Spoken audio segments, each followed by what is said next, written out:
Ya Əli, sən işi səhman eləyən seyyidsən, cümlə müşkülləri asan eləyən seyyidsən.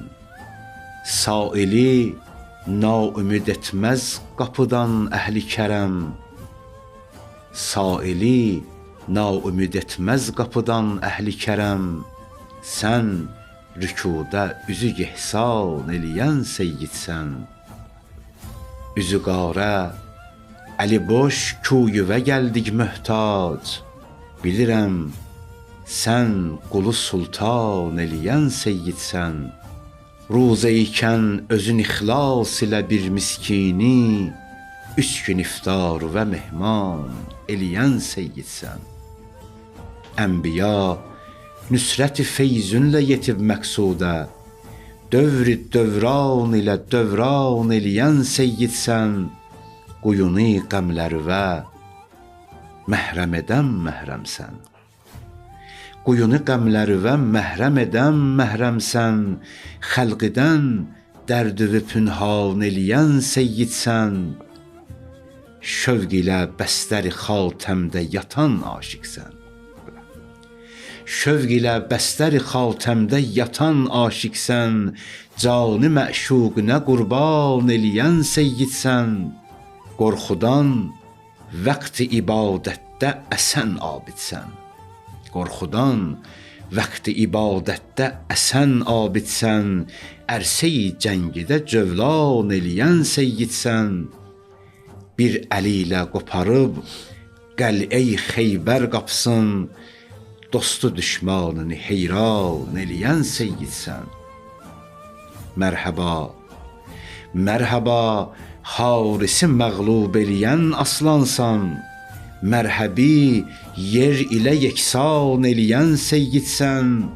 Pəhləvanlarla zirehsiz vuruşan pəlvansan.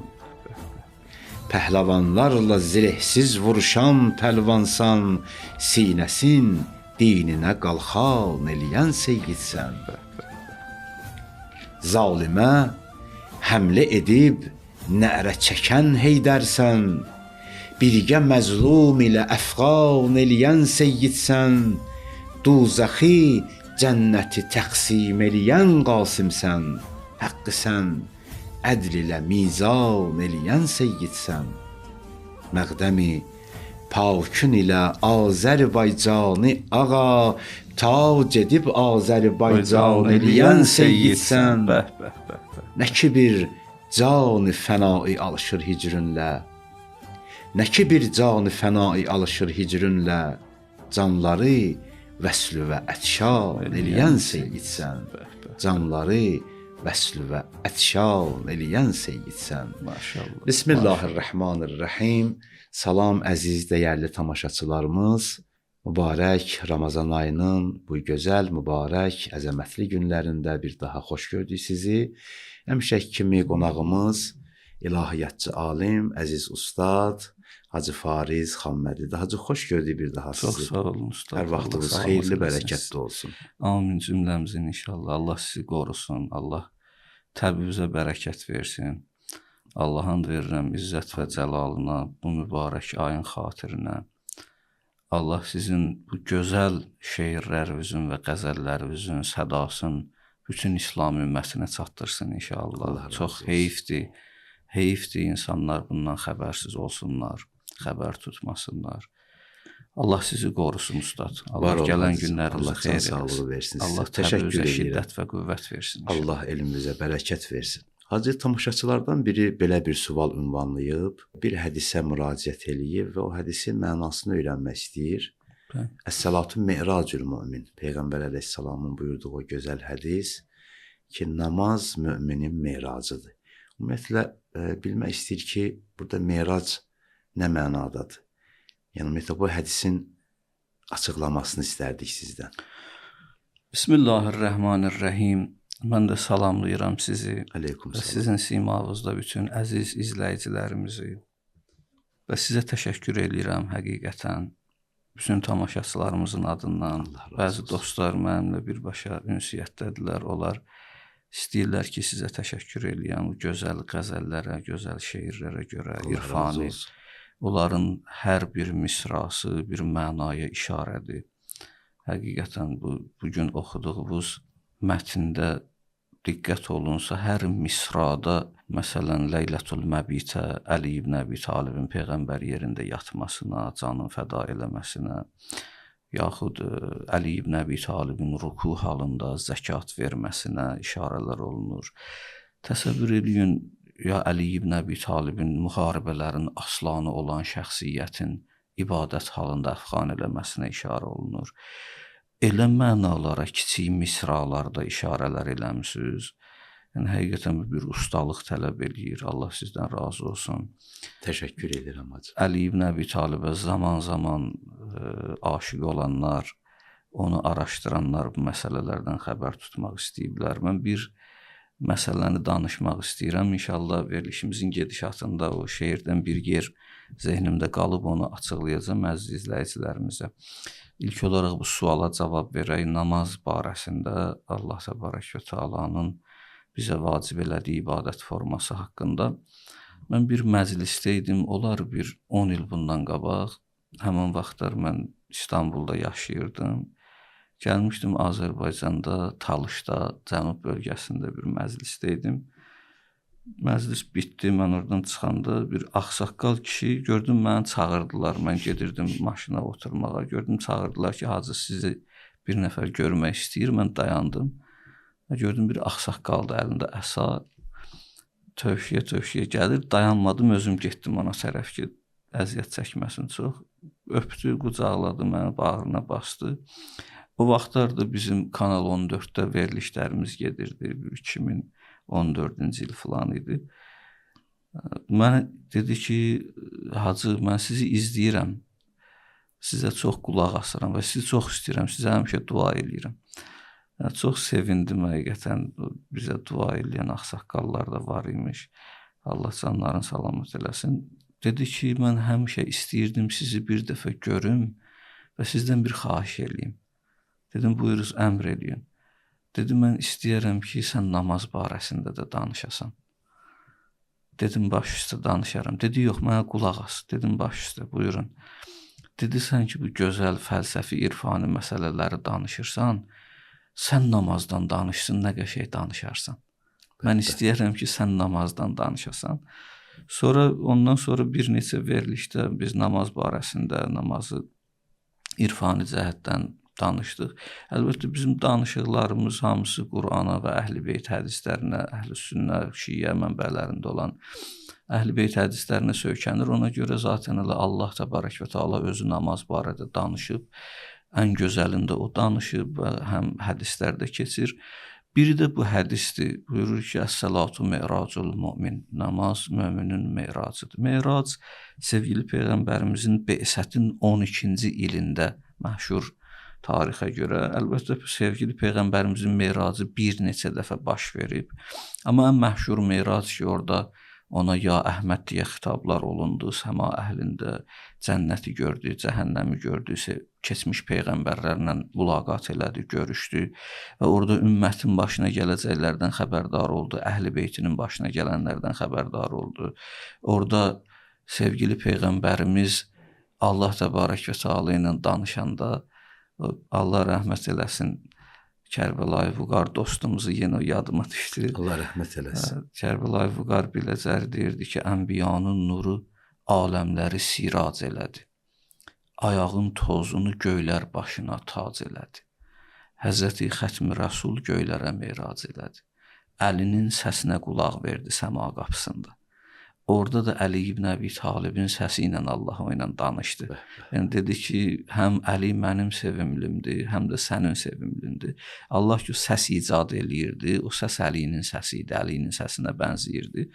Və bizim hədislərdə var, mötəbər hədislərdə sevgili Peyğəmbərimiz Allah təbarək və təala ilə danışdı və sonra Meyrac dönüşündən sonra sevgili Peyğəmbərimiz oradakı hadisələri Allahın ona ya Əhməd deyə müraciət eləmələrin hədislər formasında ümmətə açıqladı. Uruc Məkkədən Beytül-Müqəddəsə, Beytül-Müqəddəsdən də səmaya həm mirac ruhani oldu, həm cismani oldu. Bu geniş bir mövzudur. Sualımız burada deyil deyə mən ora girmirəm. Sual namazın möminin necə miracı olması haqqındadır. Ayətullah Cəvadi Amilinin bir açıqlaması var. Deyir, insan ki qayıdır Meyracdan, yaxud hardansa səfərdən, insanlar görüşəndə bir-birinə salam deyirlər. Hardansa gələndə bir-birinə salam deyir. Bu ki namazda biz namazı bitirəndən sonra deyirik, Əssalamu aleykə eyyuhən nəbi, Əssalamu aleynə və alə ibadilləsin, Əssalamu aleykum və rəhmətullahi və bərəkatuhu. Bu salamlar namaz bitəndən sonra veririk. Bunun anlamı budur ki, biz namaz vaxtı burada deyildik. Meyracdaydıq, ilahi görüşdəydik, indi geri dönmüşük. Geri dönmüşük, indi möminlərə salam veririk, indi Peyğəmbərə salam veririk, indi bütün iman əhlinə salam veririk, mələklərə salam veririk. Təsəvvür edin, yəni insan Meyraca gedib və geri dönüşün qeyd eləyir salam vasitəsilə. Bəzən görürsən, deyirlər ki, sən ki elə buradaydın, heç yerə getməmişdin, sən niyə salam verirsən, elə çıxır anlamı. Allah inşallah o urucu, o miracı hamımıza nəsib eləsin, ilahi görüşü. Əli ibn Əbi Talib əleyhissalamdan bir hədis keçir. Həzrət buyurur ki, "E'ləm ənə ə'maləkə tabiun lis-salatik." Sənin əməllərin və feillərin hamısı namaza tabidir. Bu çox böyük sözdür. Mən əziz izləyicilərimizdən istəyərəm ki, sırf bu hədisin üstündə dayansınlar, təfəkkür etsinlər, düşünsünlər və bu verilişdən ən azından bu hədisi götürsünlər ki, Həzrət buyurur ki, bizim bütün işlərimiz namazımıza tabidir. Yəni bizim ailəmizin məhəbbəti ki qəlbimizdə var, övladımızın, atamızın, bacımızın, qardaşımızın, o da bizim namazımızdan qaynaqlanır. Bizim ticarətimiz namazımızdan qaynaqlanır. Bizim müəllimliyimiz bizim namazımızdan qaynaqlanır. Necə? Yəni bütün keyfiyyət namazdan asılıdır. Namaz keyfiyyətli olsa, ailədə də məhəbbət keyfiyyətli olacaq. Övladla rəftarın düz olacaq. Ailə ilə rəftarın düz olacaq. Ata ilə, ana ilə, bütün işlərə sirayət eləyəcək. Bu keyfiyyət bütün işlərdə özünü göstərəcək. Əgər namazda zəiflik olsa, nöqsan olsa, artıq o birisi məsələlərdə də keyfiyyətsizlik olacaq. Namaz insana istiqamət verir. Namaz insanı Əli ibn Əbi Talib ora vurğulayır. Və başqa bizdə bir hədisdə keçir ki, əvvəlu ma suilə bihil əbd əs-səlah. Birinci məsələ ki, bəndə ondan sual olunacaq, imtahan olunacaq, o namazdır. Namaz olmasa nə qədər yaxşı əməllər olsa, yaxşı olaraq qalacaq. Amma Allah dərgahında o yaxşı əməllərə növbə çatmayacaq. Mən həmişə misal vururam, dostlara deyirəm ki, sən yaxşı işlər görə bilərsən. Məsələn, biri gedir, imtahanda bilet çəkirdilər qabaq. Bilet çəkib, biletində çıxıb 2+2 neçə eləyir. Bu adam deyir ki, başlayır başqa məsələlərdən danışmağa, kök altda, kök üstdə, tənliklər həll edir, sinus, kosinus, misal danışır bunları. Müəllim ona deyir ki, 2+2. Bu sualı bilmir, ətrafında danışır, başqa məsələlər danışır. Deyir, yox, mənə sual lazımdır, 2+2, primitiv sualdır, ən sadə sualdır. Necə o sualın cavabını verməsin, başqa nə qədər bilirsən bil. Nə gözəl. O sualın cavabını verməmisənsə qiymət ala bilmirsən. Niyə? Çünki sənə çıxan sual, birinci sual odur. Ola bilər sən başqa məsələlərdə çox bilirsən. Yaxud biri bilet almayıb, samolyota minmək istəyir, təyyarəyə minmək istəyir, icazə vermirlər. Deyirlər, biletin yoxdur. Deyir, yox, bilirsiniz, mənə filan kəs dəvət eləyib, mən filan kəs deyirlər, yox, bilet lazımdır minmək. Hər nə olursan ol. Bilet almamısansa minə bilməz. Bu namaz insanın ilk sualıdır. Əgər sən bu ilk sualı cavablandırmasan, o birisi suallara növbə çatmır. Bəzi adamlar elə bilir ki, məsələn, deyir, oruç tuturam, namaz qılmıram. Olar, bəli, olar. Axı namaz niyə qılmırsan? Yəni sual verirlər, namaz qılmayan adam oruç tuta bilər. Bütün alimlərin cavabı budur ki, bunlar ayrı-ayrı vaciblərdir. Bəli, tuta bilər. Amma bu sual soruşulmalıdır adamdan ki, axı niyə oruç tutursan? Allahın əmrin yerinə yetirirsənsə, həmən Allah birinci namazı vacib eləyib. Bizim 2 dənə mötəbər mənbələrimiz ki var, vəsail işləyib. 2 dənə böyük kitabımız ki var, hədis kitabları. Bu hədis kitablarında 60.000 hədis var. 60 min hədisin 20 mini namaz və namazın müqəddiməsi barəsindədir. Yəni bizim mənbə hədis kitablarımızın, fiqhi mənbə hədis kitablarımızın 1/3 namaz barəsindədir. 60 min hədisin 20 mini namaz və namazın müqəddiməsi barəsindədir. Yəni namaz dinin sütunudur, ilkidir, başlanğıcıdır. Adam namaz qılmırsa, başqa əməlləri eləyə bilərsən. Sənə heç kim qadağan eləyə bilməz və eləsin də qəbul da olar. Amma axı niyə namaz qılmırsan? Allahın insandan istədiyi ilk məsələ namazdır. Əvvəlu ma suilə bihil əbdəs-səlat. Birinci səndən Allahın istədiyi iş namazdır. İn qubilət qubilə ma sivaha. Əgər namaz qəbul olsa, başqa məsələlərə növbət çatacaq sorğu sualına. Və in ruddət ruddə ma sivaha. Əgər namaz qəbul olunmasa, namaz məsələsini həll eləməsin, o birisi suallar elə gözləyəcəklər. Mən yol çəkmişəm, mən uşaq oxutdurmuşam. Bunlar hamısı gözəl məsələlərdir. Amma Allahın səni yaratmaqdan bir məqsədi var. Niyə Allah bizdən bu ibadəti istəyib? Baxın, hədisdə keçir ki, əs-salatu amudu dinukum. Namaz sizin dininizin orta sütunudur. Bunu tərcümə edirlər, namaz dinin sütunudur. Xeyr, bu düz tərcümə deyil. Düzdür, amma naqis tərcümədir. Xeymənin bir dənə orta sütun olur, bir də qıraq sütunları olur.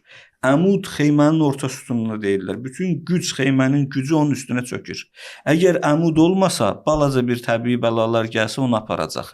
Balaca bir təbii fəlakət olsa, külək olsa, qasırğa olsa onu götürüb gedəcək. Amma əmud olanda orta sütun onu saxlayır. Gərək biz namaz məsələsində buna çox diqqət eləyək. Namaz bizim dinimizin orta sütunudur. Əgər namaz yoxdursa, başqa əməllər olsa belə bir gün o özün buruza verəcək və bir gün bizi uzaqlaşdıracaq Allah təbarək və tealadan. Ona görə buyurur, bir namaz qılan var, günah eləyir, bir də namaz qılmayan var, günah eləyir. Həzrət buyurur ki, o namaz qılıb günah eləyən o birisindən əfsəldir. Niyə? Çünki bu namazın onu islah eləməsi daha çox məqsəd uyğun görünür. Onun ki, namazı yoxdur, onun islah olunması Allahın lütfüne bağlıdır. İnşallah ki, Allah lütf eləyər, o da islah olur. Təsəvvür edin, namaz çox önəmli məsələdir. Xüsusi vurğulanır. Nəfsin islahında, nəfsi səcdə elətdirməkdə, nəfsi Allah qarşısında sındırmaqdır. Bir dənə dastan var Mövləvidə, Məsnəvidə, 3-cü dəftərdə bir hadisə nəql olunur. Həqiqətən möhtəşəm bir hadisədir. Deyir, Davud Nəbinin zamanında, Həzrəti Davud əleyhissalam, əla nəbiyina və əleyhissalamın zamanı idi. Davud Peyğəmbərin zamanında insanlar o vaxtı da var idilər, ibadət eləyərdilər, o vaxtın özünə uyğun ibadəti var idi. Bunu da deyim, bütün Peyğəmbərlərin barəsindəki Quranda danışılır, onların namaz qılması haqqında da ayə var. Hər Peyğəmbərin namaz bəhsi var, indi geniş mövzudur. Davud Nəbinin zamanında da insanlar ibadət eləyərdilər, itaət eləyərdilər. Bir nəfər adam var idi, ibadət əhli idi, amma tənbəl idi. Adam gərək tənbəl olmaya. İmam Sadiq əleyhissalamdan keçir hədisdə ki, İnnəllaha yubğizu kəsrətən naum və kəsrətəl firaq. Allah sevməz çox yatanları və çox bekar qalanları, boş bekar qalanları. Allah sevməz o insanlar. Görürsən, tənbəlliyi Allah sevmir. Allah istəyir ki, əl-müminu kəyyis, mömin gələk zirəng ola. İstəyir ki, mömin zirəng olsun. Allah təbarək və teala belə istəyir bizdən. Bu adam tənbəl idi biraz. Amma dua əhli idi. Dua eləyərdi. Deyirdi, ilahi, sən məni belə yaratmısan da. Bilirsən, mən tənbələm. Amma mən istəyirəm ki, sən məni varrandırasan. Məsnəvidədir. Mövlana yazır. Məsnəvi mənəvi. Məsnəvi mənəvidədir. Mövlana yazır 3-cü dəftərdə. Deyir, hələ bu dua eləyərdi. Hələ buna deyərdilər, ay bala, sən niyə dua edirsən? Get iş gör. Dua ilə bu işlər olmaz. Get iş gör, çörək qazanmaq lazımdır. İbadətin öz yeri var, ticarətin öz yeri var, səxavətin öz yeri var. Sən get işdə, çalış, ruzi qazan.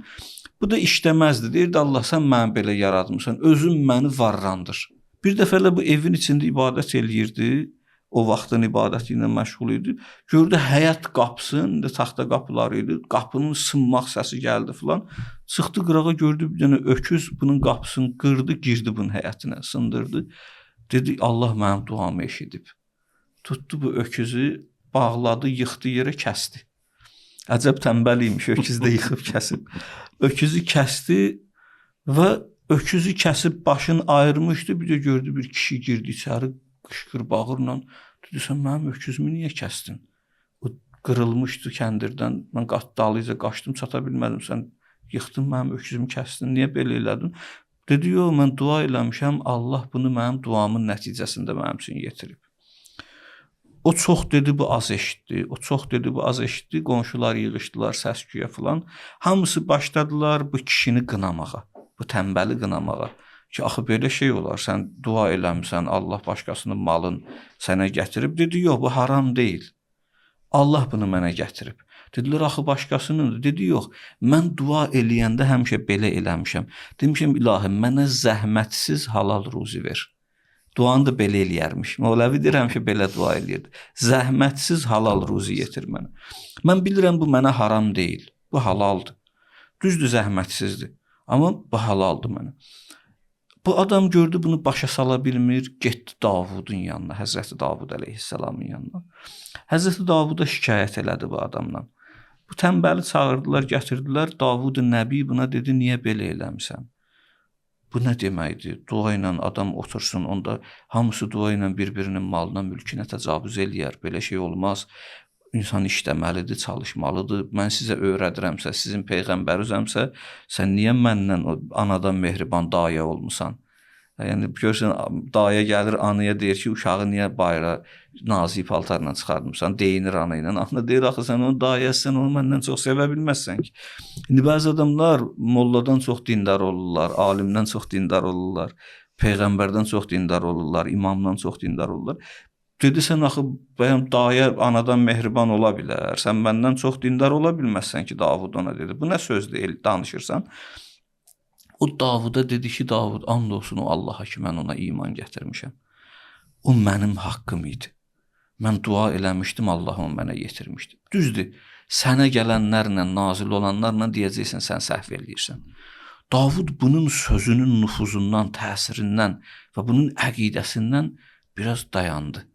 O məsələ vardı, o sözü deməyin qaydası var. Davud bunlara dedi ki, mənə bir gün, bir gecə vaxt verin. Mən bu məsələnin sirrini bir araşdırıb, axı bu adam mömin adamdır, düzdür, tənbəldir, amma iman əhlidir, bu deyir, mən ibadət əhliyəm, sənə iman gətirmişəm. Bu inamla da, etiqadla da danışır. Mənə bir gecə vaxt ver, o şikayətçiyə dedi. Sabah gələrsiz, yenə qəzavət eləyərəm. Bunlar getdilər.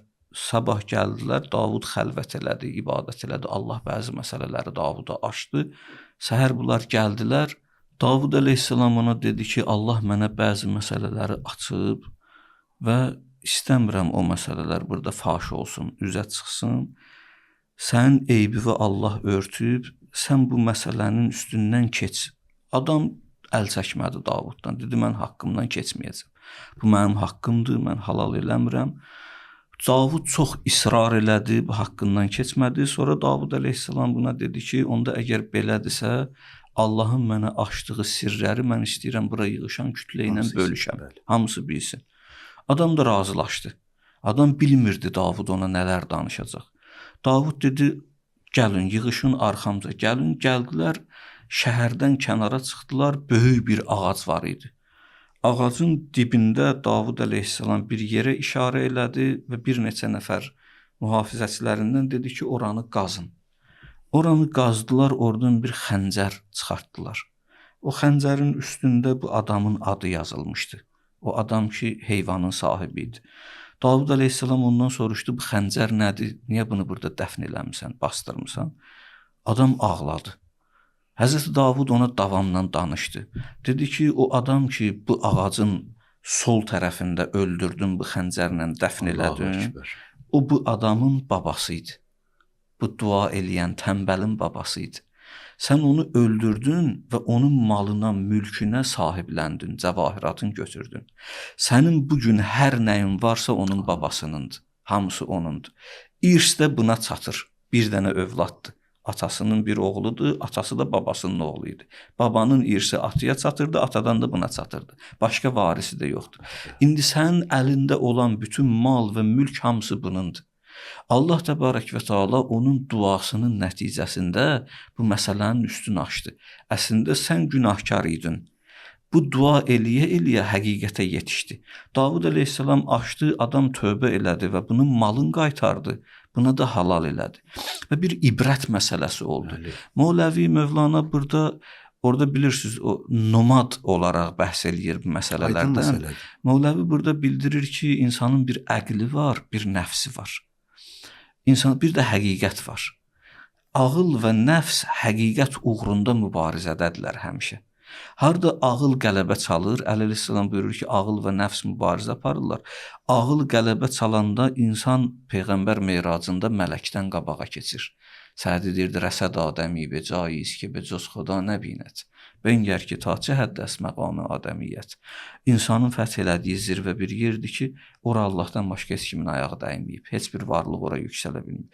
Bax gör, Allahın insana verdiyi məqam nə boydadır.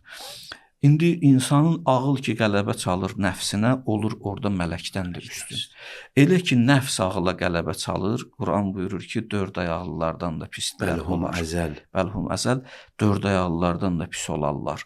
Təsəvvür eləyin, nəfs qələbə çalanda insan heyvandan aşağı nuzul eləyər, enər, ağıl qələbə çalanda insan mələkdən də yuxarı qalxar. Burada ağıl insanın əqli ki, nomad olaraq Mövləvi onu göstərir. O tənbəldə bir nəfs var idi. Nəfsə uymuşdu, ağlı salmışdı təhlükəyə, dua vasitəsilə elə bilirdi nələrəsə çata biləcək. Amma Allah duanın gücünü də göstərdi orada. Bunu həqiqətlərə. Davud əleyhissalam da həqiqətin nomadıdır orada. Yəni ağılla həqiqət birləşəndə bir-biri ilə nəfsə qələbə çala bilirlər. O nəfsi öldürmək, o heyvanı ki kəsdi orada, o nəfsi öldürmək anlamını daşıyırdı nomad olaraq. Yəni bizdən istənilir, Mövləvi də burada hədisi bizə başa salmağa çalışır ki, birləşdirin ağlınızla həqiqəti, ağıl həqiqətlə yanaşı olanda nəfs ona heç nə eləyə bilməyəcək. Artıq o insanın suuduna, insanın yüksəlişinə bir vasitə olacaq.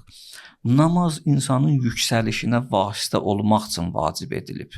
İnsanın nəfsin İnnəs-salata tənha anil fəhşai vəl münkər. Allah namazı vacib eləyib ki, ağılla nəfs mübarizəsində namaz ağıla kömək eləsin. Dua ağıla kömək eləsin. Namaz və dua ağıla kömək eləyir və yerə yıxır nəfsi. Məğlub eləyir nəfsi. Bizdən istənilir ibadətdə, xüsusilə namazda. Buna görə namazın xüsusi əhəmiyyəti var. Namaz möminin meracıdır, o hədisi açıqlayırıq. İnsan Allah görüşünə gedir, özün hazırlayır bütün hallarda. Əli ibn Əbi Talib döyüşür Siffeyndə, döyüşün ortasında tez-tez səmaya baxır. Yanında bir nəfər deyir ki, ya Əli, niyə baxırsan yuxarı döyüşə? Deyir, namaz vaxtını gözləyirəm, namazı gözləyirəm. Deyirlər, ya Əli, bəyəm namaz vaxtıdır indi. Döyüşün ortasında hücum, aləm qarışıb bir-birinə. Özü də Əli girərdi, qoşunun içindən döyüşərdi axı. Həzrət Əlinin özünə məxsus döyüş forması var idi. Məsələn, bəzilər künclərdən gələrdilər, təkbətək gələrdilər. Həzrət hücum eləyərdi mərəkənin içinə, döyüşün içindən dağıdardı. Və hərəsi bir tərəfə qaçardılar. Əbbas ibn Əlini də belə öyrətmişdi. Deyirdi, sən mənim oğlumsan, gir döyüşün içinə, qoşunun içindən parçala, qaçsınlar. Əbbasa dedilər ki, Əli səni çox istəmir, Həsən eynə demir elə, girin qoşunun içinə, səni təhlükəyə atır. Gəldilər döyüşdən sonra oturdular, Əbbas biraz başını salmışdı aşağı. Həzrət Əli əleyhissalam dedi ki, Əbbas, niyə nigaran oldun? Dedi, ya Əli, mənə belə dedilər. Mən qəbul eləmirəm, amma sizdən istəyərdim, mənə başa salasınız. Həzrət ona buyurdu ki, Əbbas, Həsən və Hüseyn Peyğəmbərin nəvələridirlər, sən mənim oğlumsan. Sən mənim kimi döyüşməlisən, sənə döyüşməyi mən öyrətmişəm, qılınc tutmağı mən öyrətmişəm. Həzrət elə döyüşərdi, özünə məxsus. O mərəkənin içində namaza baxırdı. Biri dedi ki, niyə baxırsan? Dedi, namazın vaxtını gözləyirəm. Dedi, indi bəyəm namaz vaxtıdır. Həzrət buyurdu ki, biz elə namaz üçün döyüşürük də. Biz namaz üçün döyüşürük. Biz ibadət üçün döyüşürük. Biz həqiqəti bərpa eləmək üçün döyüşürük. Eyni bu məsələni İmam Hüseyn əleyhissalam da Aşurada göstərdi. Eyni bu məsələni. İmam Hüseyn əleyhissalam Aşurada neçə nəfərin fəda elədi bir cəmaət namazına görə. Namaz qılırdı, insanlar onu qoruyurdular. Özü də cəmaət namazı qıldırdı. Aləmə bildirdi ki, Hüseyn ibn Əli ibn Əbi Talib namaza görə savaşır. Dinə görə savaşır. Ona görə bütün yol boyu Quran oxuyardı, namaz qılardı. Hər yerdə dayanardı, orada bir Allahın ayəsini tilavət eləyərdi. Bu güc İmam Hüseyn əleyhissalama namazdan və ibadətdən gəlirdi. Bizdə buna görə vurğulanır, namaza xüsusi yer ayırmaq lazımdır. Xüsusilə mübarək Ramazan ayıdır. Əziz izləyicilərimizdən ki, ola bilər kimlərsə oruç tuturlar, amma namaz qılmırlar. Allah hamımızı islah eləsin, inşallah hidayət eləsin. Onlardan da istəyirəm ki, bu ayda istəyin Allahdan, Allah əlinizdən tutsun. İstəyin ilahi əziqni həlavətə zikrik, bu duanı eləyin. Namazın məhəbbətini Allah salsın şirinliyin, ibadətin ümumi şirinliyin Allah qəlblərimizə salsın inşallah. Namazdan ayrılmaq olmaz. Namaz möminin meracıdır. Əs-salatu qurbanu kulli təqi. Namaz bütün təqva sahiblərini Allaha yaxınlaşdıran vasitədir. Namazdan möhkəm yapışmaq lazımdır inşallah. Əziz qardaşımız ki, bu sualı vermişdi, ona da xüsusi təşəkkür edirəm inşallah. Allah var eləsin. Hacı təşəkkür edirik. Allah razı olsun sizdən. Allah elmizə bərəkət versin. Amin. Allah sizdən. Dəli öz növbəmdə bütün izləyicilərimizə, sual verənlər və bizi izləyən bütün tamaşaçılarımıza öz təşəkkürümüzü bildiririk və bu da onun göstəricisidir ki, bizə diqqətlə qulaq asırlar hacı. Allah hamımızdan razı olsun. Allah razı olsun bu gözəl dolğun cavaba görə. Mənə elə gəlir ki, çox dolğun bir cavab oldu qardaşımız qani olar inşallah. Allah razı olsun. Mən əgər icazə versiniz, bir demişdim, işarə eləyəcəm sizin şeirinizdən bir yerə. Oradakı işarə olunur Əli ibn Əbi Talib əleyhissalam ruku halında zəkat verdi. Çox gözəl də işarə olunur orada. Həzrət Əli əleyhissalamın Fəxr-i Razi bu məsələsinə işarə eləyib və ona irad bildirir. Yəni, nə gözəldir ki, bizim şairlərimiz buna an-ba-an, zaman-zaman toxunublar bu məsələyə. Bu toxunulmasaydı bu məsələlər yavaş-yavaş aradan gedərdi. Mən sizə də təşəkkür edirəm buna görə xüsusilə. Fəxr-i Razi deyir ki, deyirlər Əli ibadət eləyirdi. Yəni, sizdə ikisi də keçib. Ora dedim, işarə eləyəcəm. Həm ibadətdə Əlinin nə hala düşməsi və cənglərdə, döyüşlərdə aslan olması. Həmən Əli ibadətdə necə nalə və fəryad eləyərdi. Allah qarşısında xuzu və xuşu halında olardı. Bir tərəfdən də orada deyilir ki, üzük verdi, zəkat verdi. Quranda da var da bu ayə. Təsəvvür edin, bu sualı verir Fəxr-i Razi. Deyir, o Əli ki, ibadət halında eləydi, necə sailin fərqinə vardı? İşarə elədi ki, gəl barmağımdan üzüyü çıxart. Çox böyük bir mənaya toxunur. Amma cavab bundan da gözəldir. İşarə edir, Əlinin dostları bunu düz demirlər. Çünki Əli əgər ibadət halında eləydisə, Allahdan başqa heç kimə məşğul olmurdusa, hər nəydən ayrılmışdısa, necə sailin fərqinə vardı və işarə elədi, gəl barmağımdan üzüyü çıxart ruku halında. Çox cavablar veriblər buna. Bir dənə gözəl cavab ki, irfani cavabdır.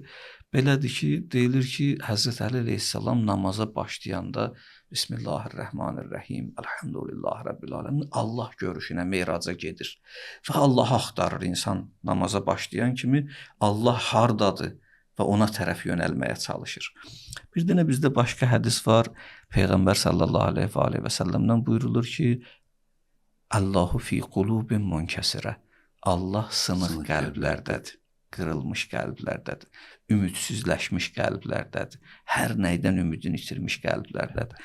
Həzrət başlayıb Allahla, Allahın hardalığı ilə münacat eləyir. Birdən sahil girir məscidə. Girdi, sağda biri oturub yaxınlaşır, ondan kömək istəyir. İşarə eləyirlər, qovurlar.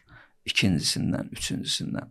Nə qədər adam oturub hamından kömək istəyir, hamısı rədd eləyir, heç kim kömək eləmir. Bir nəfər də namaz halında Əli ibn Əbi Talib namaz qılır. Əli Allahı o sahilin qəlbində gördü. Əli Allahdan qəflət eləmədi. Ona görə deyirlər bizim alimlərimiz ki, Əli ibadətdən ayrılmadı, ibadət halında ibadət elədi. Bəli. İbadət halında ibadət elədi.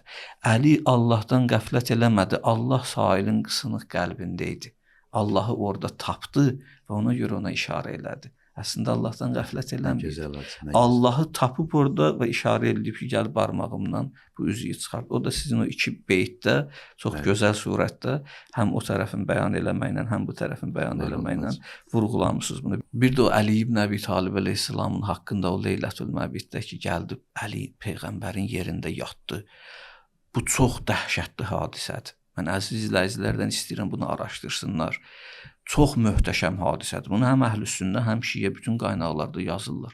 Peyğəmbər evdən çıxdı, getdi, Əli onun yerində yatdı. bütün adamlar şeytan onların qəlbinə salmışdı. Deyirdilər bir tayfadan olmasın peyğəmbər öldürənlər. Bütün tayfalardan cavanlar yığışmışdılar. Niyə deyirlər əgər bir tayfadan peyğəmbəri öldürsələr, peyğəmbər tayfası həmin tayfanı öldürər. Qoy bütün tayfalardan olsun ki, peyğəmbər tayfasının gücü çatmasın onların hamısı ilə savaşmağa. Yığışmışdılar, şeytanın hiləsi idi bu. Yığışmışdılar peyğəmbər əleyhinə və orada puskuda gözləyirdilər. Gözləyirdilər ki, peyğəmbər gördülər yatıb yerində, oradan pəncərədən baxırdılar, bacadan baxırdılar. Peyğəmbər də öz yerində əlini yatızdırmışdı, o parçanı çəkmişdi üstünə. Peyğəmbər çıxıb bunların arasından keçib getmişdi. Hicrət vaxtı. Və indi mənə maraqlısı bu işin burasıdır. Bunlar eyni vaxtda hamısı töküldülər içəri, qapını açdılar, girdilər evə peyğəmbəri öldürsünlər. Əli ibn Əbi Talibin üzündən tarix belə yazır da, parçanı qaldırdılar, gördülər Əli idi peyğəmbərin yerində. Bunu hamı belə yazır. Mənim çox diqqətimi çəkir bu məsələ ki, bunlar evə girəndən sonra səsdən, küydən Əli yatmamışdı zaten, oyaq idi. Özü öz yorğanın üstündən qaldırmadı üzündən. Allahu Ekber. Gör şücaətə bax insanda. Peyğəmbər onu ora necə uzandırmışdısa elə qaldı. Onlar qaldırdılar, üzündən parçanı çəkdilər. Əgər eləyə bilərdilər, onlar qaldırmasınlar, onu elə də öldürsünlər orada. Zaten onlar elə bilirdilər, %100 burada Peyğəmbər yatır. Gör nə boyda itaət var Peyğəmbərə qarşı. Gör nə boyda şücaət var bu kişinin canında. Gör nə boyda Peyğəmbər sözü ilə aramlıq, rahatlıq var bunda. Qaldırmır özü üzündən pərdəni, parçanı. Deyir, öldürsələr də öldürsünlər. Deyirlər, Muhammed hardadır? Deyir, bəyəm onu mənə vermişdiniz, məndən soruşursunuz. Mənə tapşırmışdınız ki, mən onu saxlayayım, siz gəlib aparasınız. Bu Əli ibn Əbi Talib əleyhissalamın şücaəti idi. O da sizin beytünüzdə keçirdi. Allah sizin şeirinizə, təbibizə bərəkət versin. Allah razı olsun. Hacı, əfsuslar olsun ki, yenə vaxtımız tamamdır. Biz təşəkkür edirik. Allah razı olsun. Allah eləmizə bərəkət versin inşallah. Təşəkkür edirik. Əziz dəyərli tamaşaçılarımız, verilişimiz sona yetir. Sağlıqla qalın.